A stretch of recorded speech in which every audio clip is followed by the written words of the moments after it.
And then I realized that this is something I can do. I can make money off this, and I can get paid, and I can be happy. And I am like, wearing all the colors of the rainbow now. So my introduction to design, as per se, when it came to a brief that I had to implement, in 2017, my cousin brother started this bar and restaurant called the Bar Cat, which was in Delhi. Now it's shut. Sad story, but it's a good starting. So the idea was that he wanted to make a place where people would come and enjoy the music. So the whole idea of this place was to highlight the music, the kind of bands that would come and play. Just a word of caution, the next slide is one of the first few works I've done in my world. Like, please don't assess my skills from that. These were posters made in 2018, 2017 to sort of help him spread the word about events. And this was possibly the only deliverable that was made that was a Facebook event cover. I don't think we have those anymore, but cute. And then this is how it looks from the outside. It's a very beautiful place. I got to see it before it got shut, so I'm very happy about that. Although I didn't get a drink there because my cousin's like, you're too young for one. So I missed out on the sidecar. While we're discussing everything about me, I'm going to now talk to you about what are the things you can do when you want to approach music and design. So you have to understand where are you coming from and essentially who are you? Like, are you the person who's making the artwork or are you the person who wants the artwork? So like, that's one thing that you have to remember. So who is it for and who is it from? Then what is it that you're looking to make? Is it just an artwork? Is it a part of a bigger universe that you're creating? Is it an era that you're starting with a new album and things like that? And most essentially, why? Why did you make this song? Why are you working with this creative? It's very, very important. And if you don't know these questions, then the person who you're working with is going to be this person. So make sure that you ask yourself these questions and answer these questions as well. When it comes to design and music, I think it can be divided into two things that I majorly base all my work upon. It's either emotion heavy or if it's aesthetic heavy. And I will break this down to simpler terms ever heard, and like if you can remember that, like the first song, it can be the DD News tune as well, that's music too. So like, the first song ever. And how does that make you feel? And which is your favorite song? And why? What is the emotion it imparts? Because when you're making design and branding and art for music, it should look like what it felt like in your head right now. So the people that you work with need to accurately convey that. So essentially, feelings are very important. So you must feel your feelings, listen to the music, read the lyrics. If there are no lyrics, you can feel more emotion. That's from my experience, and all the musicians that I know have taught me. And also, what's the aftertaste? After you've heard the song and you're doing your laundry or just putting dishes back on the shelf and you're like humming that song, and what does that make you feel? So remember, these are guiding principles of marketing, because that's what people do and plan and put into your head. So you have to make sure that this is also something that works in the soul of the work that you're creating. Then we're going to talk about aesthetic. I think a few of the people in the room are very amazingly dressed. I saw a few people walk in, so your aesthetic is on point. But the whole idea to explore this is that your emotion should match with what the look and feel is that you're trying to convey. So essentially, what's the look? What are the fonts? What are the colors? If it's a black and white cover, why is it black and white? You know? Then essentially colors, I covered it before. And also, what is the recall? Now your emotion and your visual can cause different kinds of recalls. So think about those things. It's very, very important. If someone is playing your music at a party and somebody is not able to hear the music but the phone is next to them and they see the album art, how well does it play together? It's very important. Now, when it comes to recall, one thing that lives rent-free in my mind is the instrumental tracks for V Zara. Because when we were growing up, my parents would play this at every dinner party. So in my head, there's an orchestra playing this all the time. So I know there is these kind of things living in everyone's head. Then this is another soundtrack that lives rent-free in my mind. It's theatrical, it's beautiful, it's just so cinematic. We had a cassette in the car. So we had one CD of Zara and one cassette in the car. So my parents didn't really have a big music collection, now that I think about it. The first branding that I ever saw for music was this local band that plays at weddings, at good days and bad days and political things and religious things, and basically it's a Janta band, and it's this place. I'm from Dehradun. It's a small town with people who have big ideas, I hope. And this is this thing that if you see my work, I think you would see a lot of recall from this particular thing. It's very important. Now I'm going to give you a few important but maybe text-heavy things to remember that you can apply when it comes to design and music. What's the purpose of your design? And what's the purpose of the song? Do they match? Do they work together? If it's an album, if it's an event, like what is it? This is your center guiding point. Knowing this is very important. Then after that, is this a single thing that's coming out or does it have a family? For example, if you see the design for All About Music right now, there is a color palette, but there's also speaker posts. There's also your panels for things. So there is a whole universe that has been created around an idea.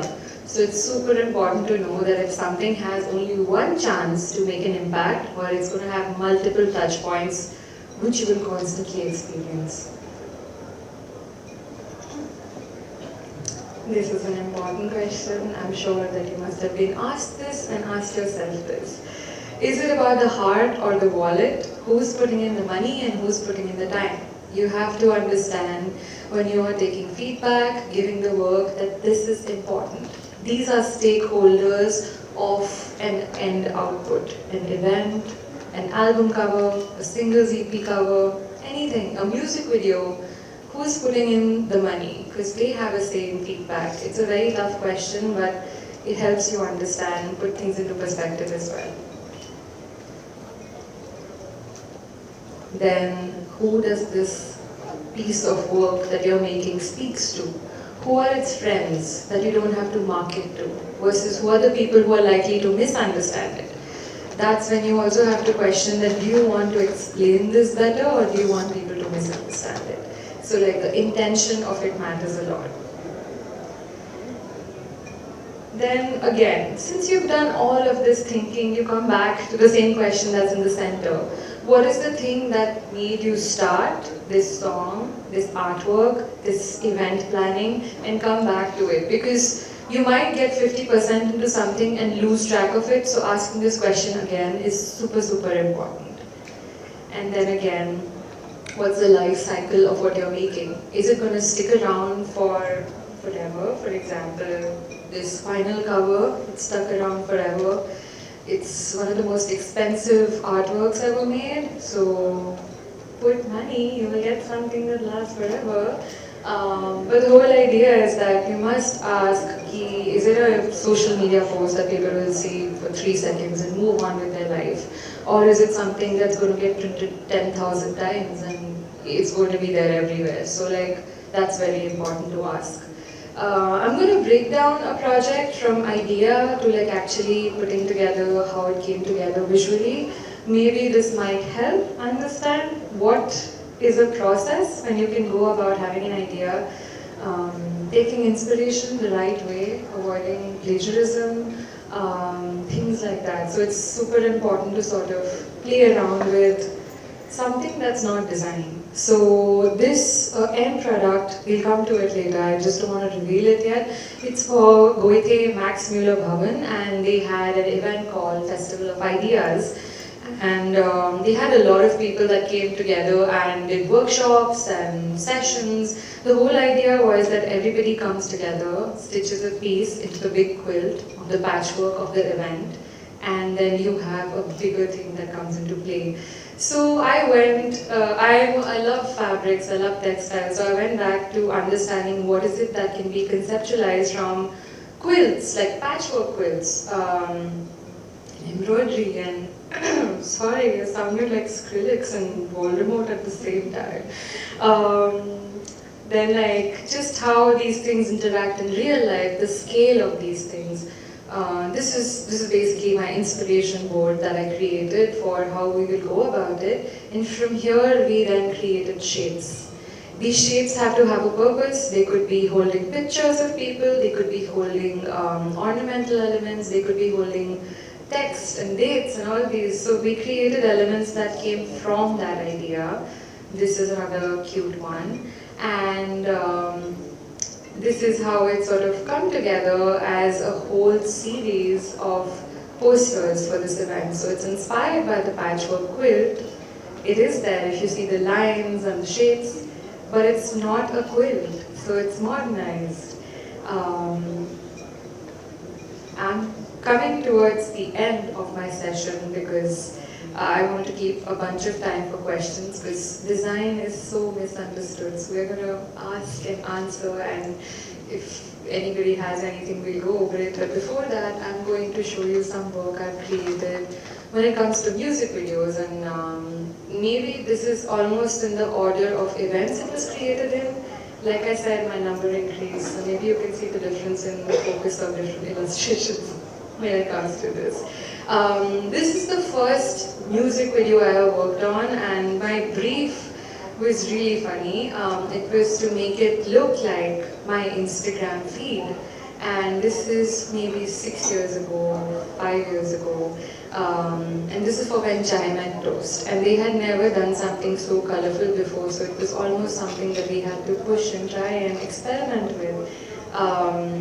This is the first one.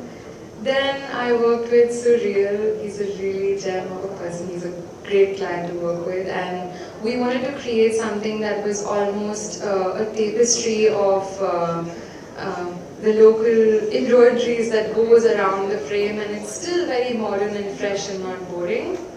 So we use this type that's almost kitschy and like truck art, and then all the shapes that you see around are inspired by embroidery. Mostly pillowcases that I picked up and scanned. Then this is a very important video that I worked on and I directed. This is my first video that I ever directed. It's for Raghav. He was here a while ago.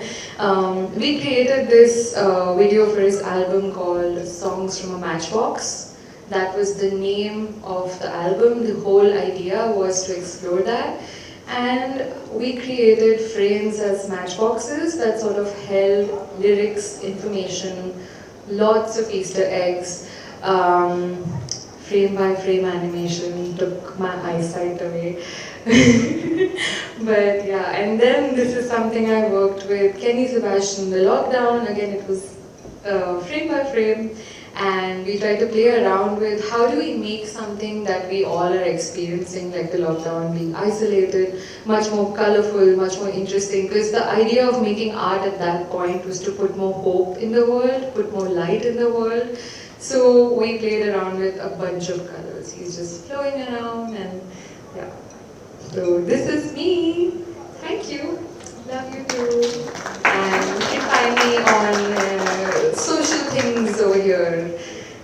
And the floor is open for questions.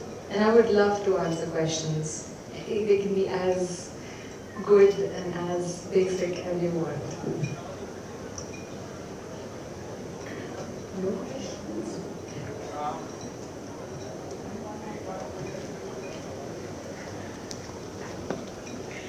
Hi, being a fan of your work for so many years, just wanted to understand how were you able to find this colorful aesthetic for yourself. I understand a lot of your past work coming on from a lot of old Bollywood style, I guess. And how were you able to keep it constant with how the trends are going on? Because I also see how you are pitching in a lot of trend style, but with an old touch, with the colorful personality you already have. So something of that's, so my question in whole would be, how were you able to find that aesthetic and keep going on with it to find new ideas around it and make it different? Thank you. Those are very kind words, and it's a very good question. It has two kinds of answers that I can give you. One is simple and honest, is because I was never able to fix on the colors that I want to use all the time, so I couldn't pick a color for the outfit today, so I wore all of them. Similarly, I think the way I sort of go about my work is that, like I said, find the core of what drives you to work. So for me, it's essentially stories, people, and music. So all the people that I love in my life, that are there in my life, have a background music. I just love doing that. It's interesting. So how I usually go about anchoring the work and the universe that I create with my work is to understand, number one, is this for a client or is it for myself? I think that's very important. If it's for a client, what is the universe they are creating? And touch wood, a lot of times the people that I work with come to me because they want a certain look and feel that belongs to my universe. I try to do the work in a way where it is true to, like, I don't know if the people who I've worked with on album covers are here in the room, but the way I usually go about it is that I like to break down the lyrics of all of the songs and take out words that mean something to me as a listener for the first time and to the artist who's made it. Then the way to go about it is to make an emotional summary of every song. Then attach a color palette to it, and then develop an aesthetic. So I think that's how we go about it, because like when I work with the food industry, we've realized one thing, that people eat with their eyes. If the menu is not good, if the poster is not good, they're not going to come and try it, no matter how many expensive ingredients have gone into it. So the idea is to understand what is it that makes that thing and what are the people who are seeing it need to feel. So center it around purpose, and I don't know, I always do this, I write an M in all the work I create and I hide it in the whole artwork. So all the book covers and album covers I've made so far, and it's just a small M somewhere. So that's the only thing I like doing secretly. But apart from that, I think it's a lot to do with what made me inspired to do what I'm doing today is what continues to inspire me. It's colors and it's emotion and mostly old Bollywood aesthetics. And I just want, because everyone tries to make things look like the West. I think we have so much in India that we can tap into and literally cash out on, because there's nostalgia, and nostalgia is one of the most selling things in the world. However sad that is, but it's interesting. I hope that helps. Anyone else has questions? As you learn music and was it in terms of the dream from the client, was there a very drastic sort of deliverable or output which you had in mind or the client had in mind? Thank you. That's a good question. I've not learned music, but I've grown up in a very musical household where everybody is a bad singer. So we all try. We all love music. My sister sings well, but she's a psychologist. So we come from a musical household. Whenever my nana is cooking food, we just go la la la la la. So it's just in the family. We all live in a musical constantly. So I think that's when I grew up listening to tunes and to how you associate it to different things. Especially like nature, how it sounds differently. My dad's in the army, so I've lived in a bunch of places, interacted with different people all my life growing up. So that's why people really interest me. So that's why I think there's a certain association you can form with sounds, people, and colors, and that's how we made languages as a human being race. Like, we made those things because we can form associations to words and alphabets. So I think that's what I use as a basis. And I have chromosynthesia. So when I hear music, I can see color. And I never thought that's something that would ever be useful in my life because I thought that's a normal thing. Everybody does it. Until one day I was like, hey, can't you see that's blue? And somebody was like, no, what are you saying? Then I went to a bunch of doctors because my mom was like, she losing sight. She was like, ज़्यादा घी खा लिया इसलिए होता है. But the whole idea is that whoever we work with, I have always sort of anchored working with people around a gut feeling. So like whenever I work with anybody, I do want to see how they make me feel in the first call.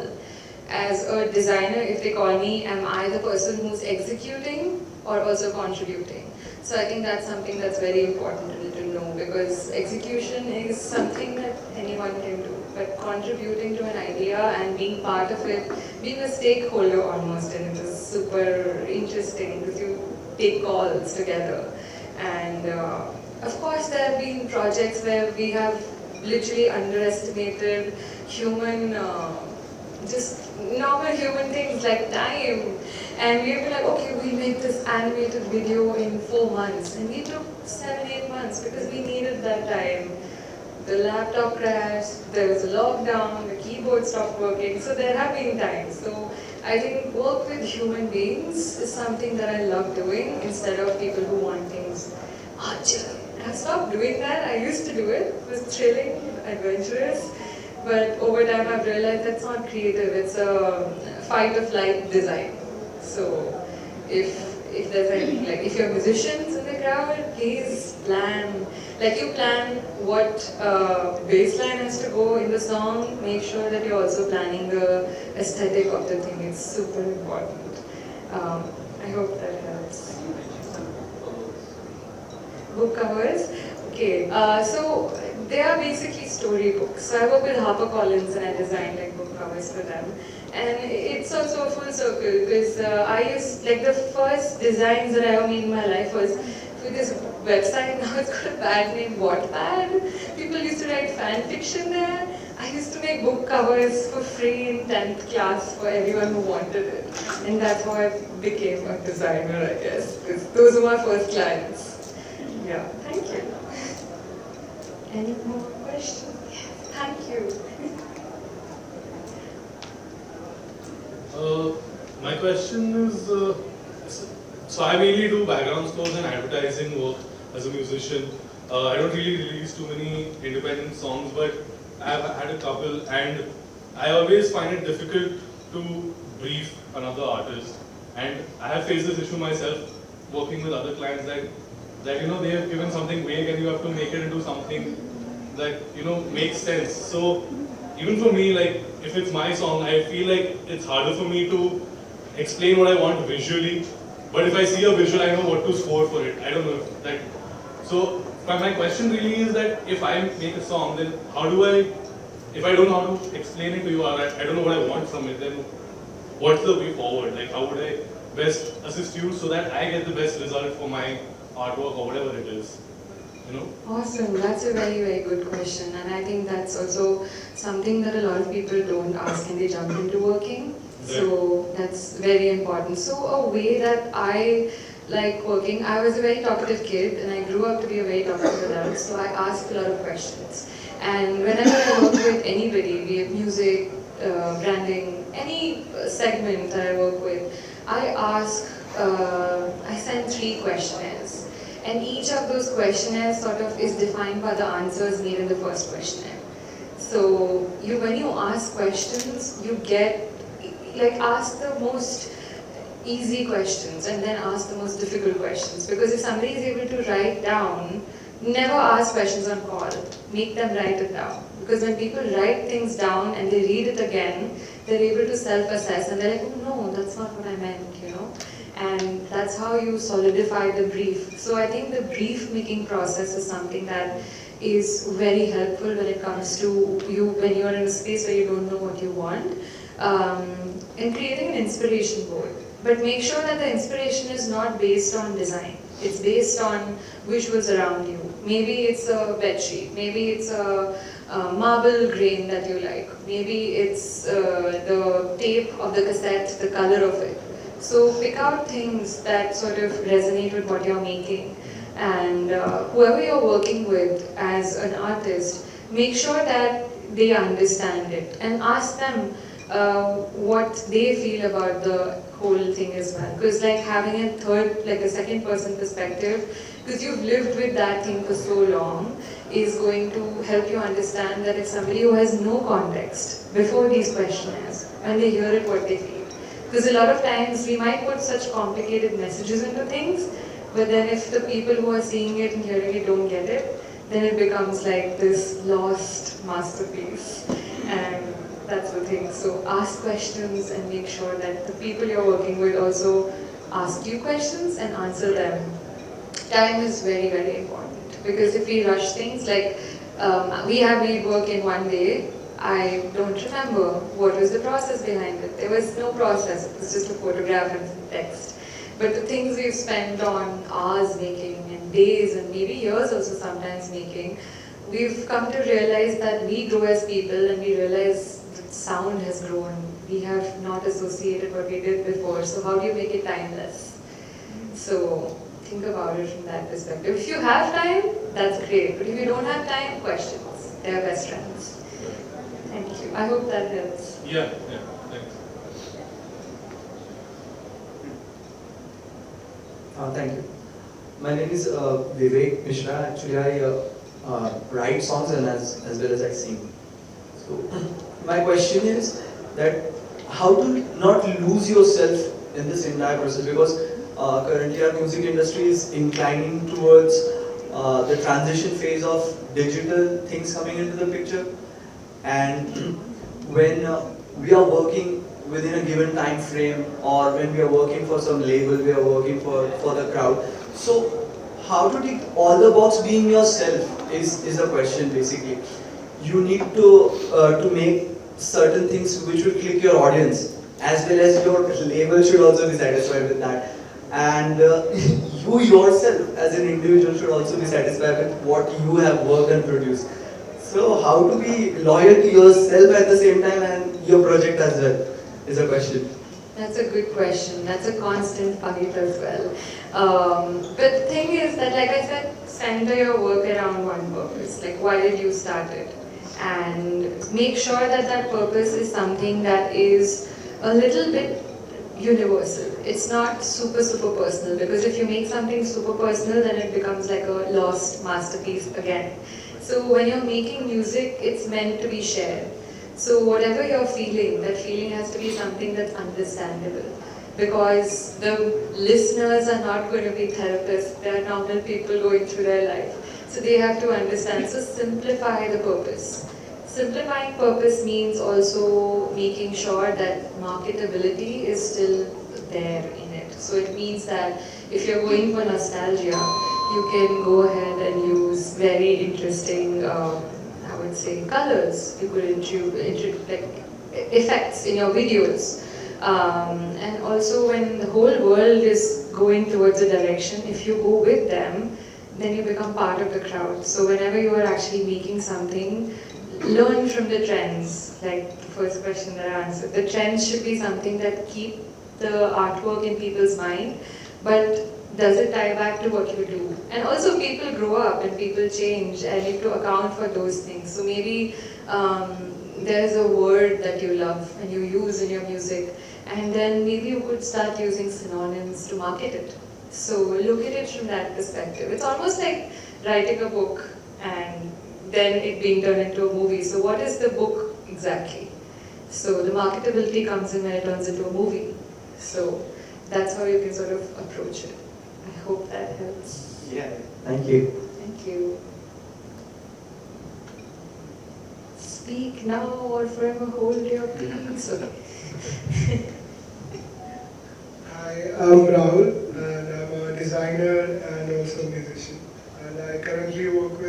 bunch of friends who are musicians. And I do branding for them, I do videos, and I also do like graphic art and stuff.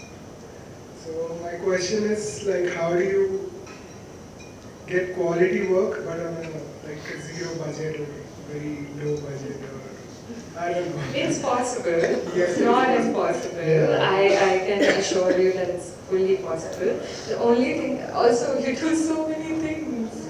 That's amazing. And it keeps all your creative buckets full at all times.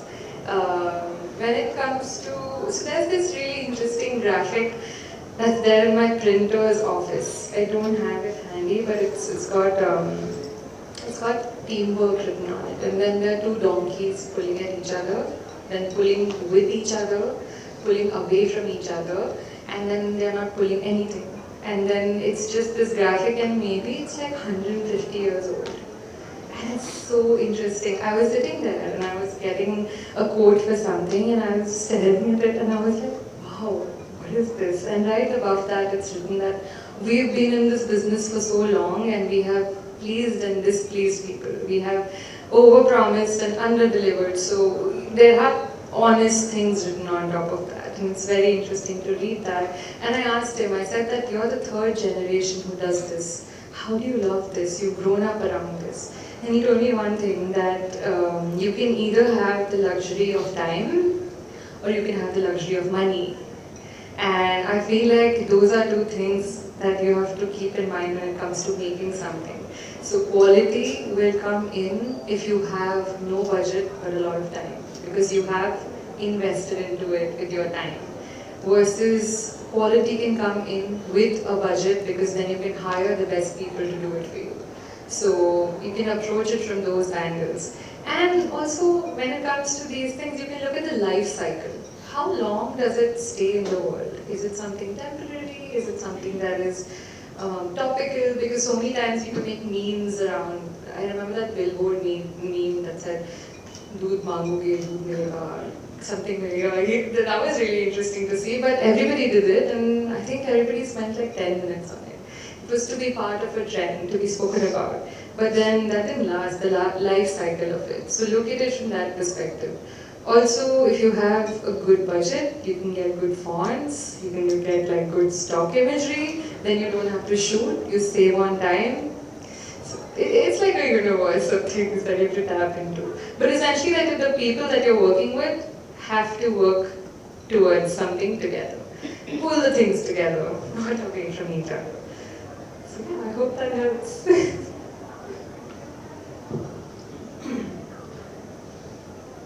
Can I drop the mic now? Yes, yes, please.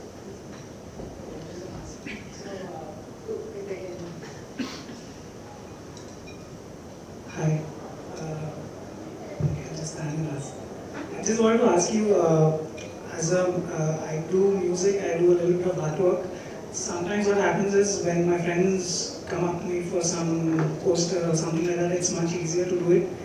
I've noticed this, I have a firstly hard time naming my own songs, and then I thought of I need to make artwork for my own songs, and I'm not sure what the name is, but I have a feeling about what the vibe of the song is. So it's a strange thing that it's much easier to design for my friends now, and for my own songs, because I'm not able to firstly come up with a proper name.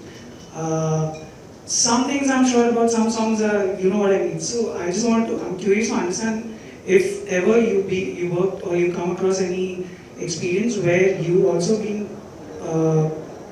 kind of came in a process of contributing for a song name, or if an artist, I think someone also asked, if there's no narrative, there's no idea about what the song is, any tips of how you can create a narrative just based on the song? Or the medium of sound. I hope. Thank you. That's a good question. Thank you for coming. You've been around for so long. It's so nice to see you again. Thank you for coming and showing up. I think that's very interesting, and there's one thing that I would be super candid about. I am my worst client. When I'm working alone for myself for a personal project, I'm just bad. I'm just really bad. I need someone to tell me what is it that they want, and then I can contribute to it myself. So like that's when I work with a team. I think when you live with an idea and it lives in your head for too long, then you have too many meanings associated to it. So the best way to go about it is, if it's a song and you haven't named it, if there's a tune, there's something that you can hum before you put lyrics onto it. Maybe hum that tune with your friends and ask them what they feel, and maybe get some strangers with their consent. Be like, hey, I have something I have to ask you. How does this sound? If it's more polished, then sign NDAs and then make them listen, because you never know. Gaana leke chalega, hit to get kahin aur. So, like, ask people, like, involving people in the process is really nice. Like, I've seen how fine art used to be the way of a process everybody followed to make masterpieces. But I feel like as we go into a time where everybody is educated and informed and on the same page with life in general, I think sharing what you're making gives it much more depth. Because then it's put into the world where these people have contributed to it. So I feel like that's one thing. And if there's no narrative, I would want you to go back to the drawing board and think about what started that inspiration that you are working on. Like, what is that 1 second strike of lightning? Like, I'm bad at music. I love GarageBand. And I spend hours, like, everyone who spends time around me, they're like, why is this stop? But I love it. It just inspires me. And I don't know if I'll ever make music, but it's just how I'm able to understand strange music and sounds and put them in meaning into it. So it's about just sort of looking at it from a perspective where you're completely educated about it.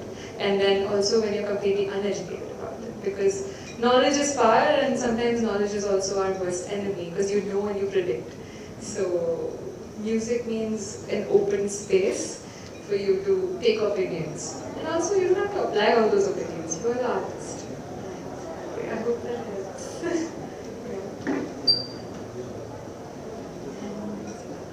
Hi there. So I just wanted to ask you this. As a designer, you're always trying to put your best foot forward, right? Trying to put something that you're proud of. And the person holding the wallet is always on the other side of the table. And say at times when that person is trying to put his shoes into your line of business and trying to say put his ideas, his thoughts, and trying to push you to do something that you're not very happy about. How do you deal such a situation? It's a good question. I have been on that side when I was starting out. Now I feel like there's this meme, sorry, I'm Gen Z. That's my reference point of knowledge in the world now. There's this meme, it's got like it's a rate card for the client. It says, we design, you pay, and then you design, you pay, you work with us, you pay. So it's like a rate card where it defines that. I mean, in the real world, it's not applicable, but what I do is a trick, and I hope none of my clients are here. I make one really bad option, and I make 3 really good options. That helps me understand where are they going with it, and then I can understand how much of it is that I need to understand as their aesthetic. Because no design is bad design. Somebody might love something. It's just that maybe my taste is different. And then that space of being ethical comes in as a designer, where you're not pushing your taste, but you're respecting someone's taste, but bringing it to a quality that the world will sort of see and accept. So I think it's that thin line of cringe that we have to keep moving for us. Some things might be cringe, some things might not be cringe. So a lot of my friends make a lot of Tarak Mehta jokes, and I've not seen that. I find it cringe, but when I'm with them, it's a good time. They are funny. They're actually funny. So it's like switching on and switching off that filter of taste. And if you are working with somebody to make something, tell them that you're an expert at something, but you're learning with them. So make sure that they see it. Like so many times we use fonts for artworks, which somebody would pick a font that won't be visible in a certain size. So we have to make sure that they understand the function of the design. and then we put the aesthetic into it. But yeah, it's a vibe, it's a battle. Good days and bad days, good days and bad people. So just make sure you use that meme. Put it in the advance wala invoice wala email. I hope that helps.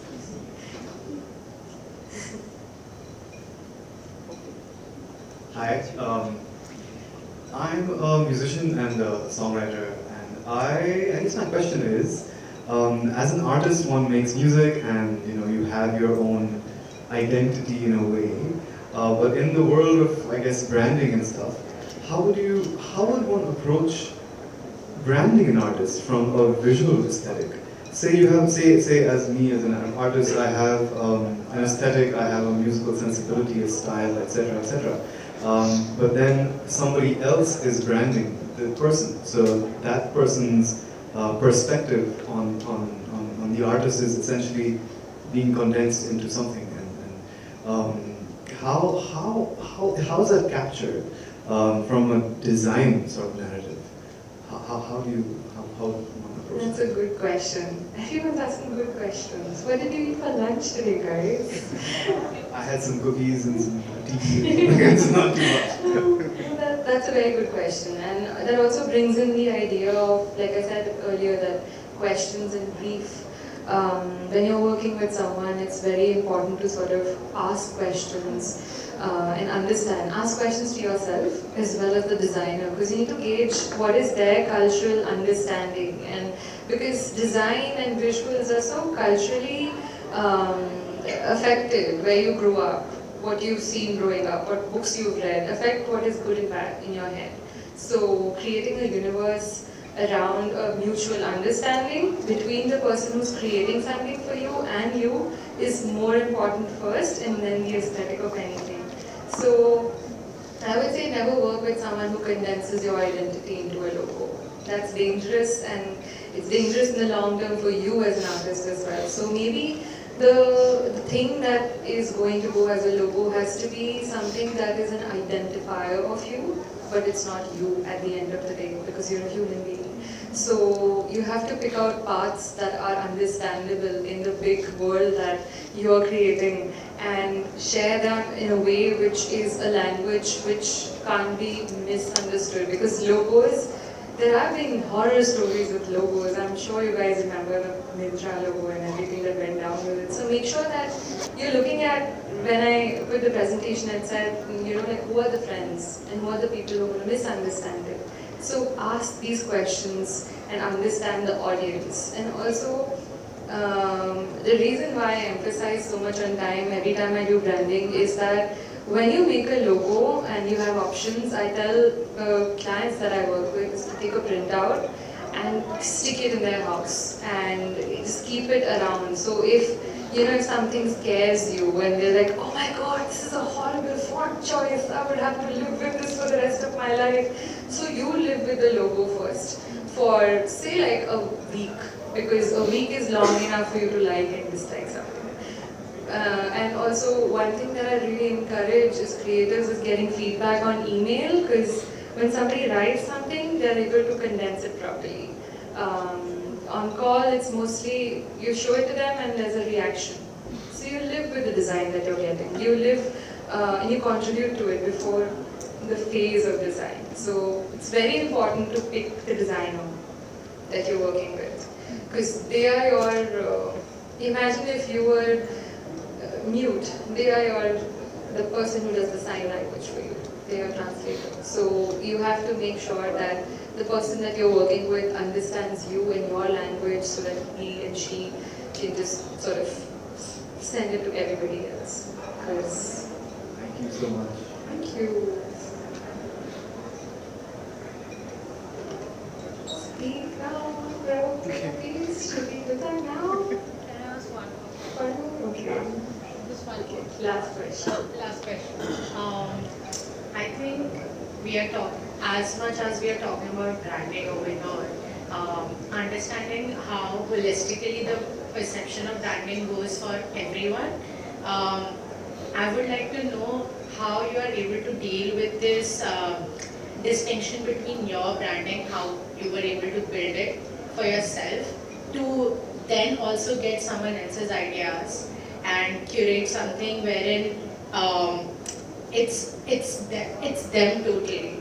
Because sometimes you have a brief wherein it can't be you 100%, and how do you manage it That within usually your time? pays your bills, That's true. And how much, and seeing the fact that how our life is going so rapidly, how are you able to curate such idea, which is totally opposite to you within such less time and execute it for a mass kind of? And what it takes, what is the brain behind it, what do you think about at that point of time? Because I see your processes, of course, long run, and that's one of the things which we need to do even if we are sitting with the client or by ourselves. So something which is like a midway, because a lot of people here I think might be going through the same. Yeah, no, that's really nice. I think that there is this thing that I like. It says one for the kitchen and one for the soul. I do one for the kitchen and 5 for the soul. It's economically disturbing for in this economy to live with that mindset. But I think the way to go about it is to understand how much of stake you have in the end product. You have to understand not everything is going to be your aesthetic in your language, and it should never be actually, because then you are just like a fine artist. If you're a designer, you have to think about being almost a Lego set, and how do you sort of put your masala dabba and make other dishes. And we're working on a few things in life where I have my masala dabba of processes, and we go and pick out things that suit every person as per timeline, as per, there's a project that I'm working on right now where we didn't have the budget and luxury of time to shoot something, but then a good way to go around it was to make such an intense mood board and guided art direction guideline that could be shot with anyone, and you would get the end product that you need and tweak it, play with AI on it a little bit, add good fonts, essentially make a guiding document with anyone you work for. Document everything from the first meeting to the last meeting, and that kind of will become your masala dabba. And you can make butter chicken, you can make pasta, you can make everything with it. So I feel like building a process that works for you as an individual is key to actually working efficiently with a brief that is nice and a brief that's not nice as well. Yeah, and also most importantly, you have to understand that you can't make butter chicken as well as you can make pasta. You are going to be good at something and you're going to be bad at something, and when you're not that great at something, it's not harmful to ask for an advice of somebody who's good at that. And I feel like creatives generally need to collaborate more. There's this space where everybody works in silos, and that's when everything starts to look very similar. When you work as a community where everybody has a brain that's beautiful, you have amazing ideas, take ideas. You don't have to use all of them. Like I said, with opinions, you take them. And then you create like a briefcase of ideas. And maybe you use that idea for a future project. All your rejected artwork goes into that, yeah.